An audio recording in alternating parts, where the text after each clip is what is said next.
A senator presents a new plan to lower healthcare costs. The American Diabetes Association offers recommendations to lower insulin prices. And AJMC gets ready to cover ASCO. Welcome to This Week in Managed Care. I'm Laura Jost. Price transparency would help lower healthcare costs, says Republican Senator Bill Cassidy of Louisiana. Cassidy offered a set of proposals this week that he said would bring down health insurance premiums. They include giving patients more information on price and quality for elective medical procedures, ending the pharmacy gag rule, which bars pharmacists from telling consumers the cash price for their drug is less than their copay, pegging the cost of new drugs to an index based on what other countries pay, and calling on Congress to promote low-cost care settings, such as freestanding emergency rooms and rural health centers.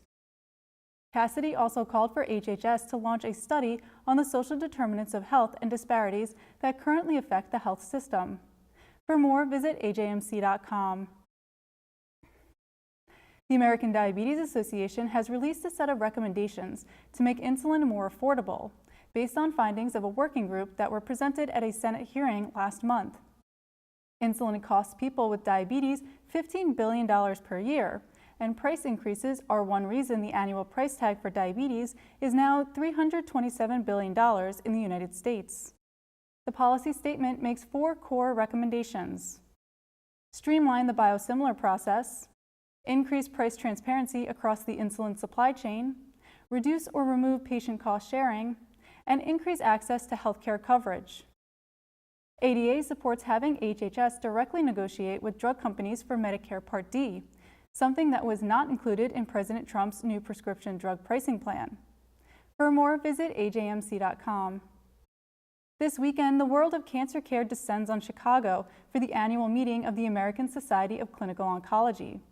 The American Journal of Managed Care will be there to bring you updates from the meeting, and you can already find previews of studies to be presented at ASCO, including cutting trastuzumab from 1 year to 6 months for women with HER2-positive breast cancer did not harm rates of disease-free survival and reduced the chance of cardiac problems. And head and neck cancer patients who received radiation had fewer symptoms when they were monitored with a mobile and sensor technology called PsyCor. For all of our coverage of ASCO, visit ajmc.com. Merck announced that new data to be presented at ASCO will bring more good news about pembrolizumab, the anti-PD-1 therapy sold as Keytruda.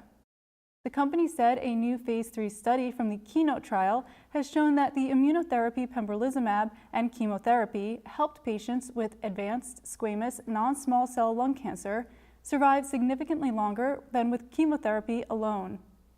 For more, visit ajmc.com.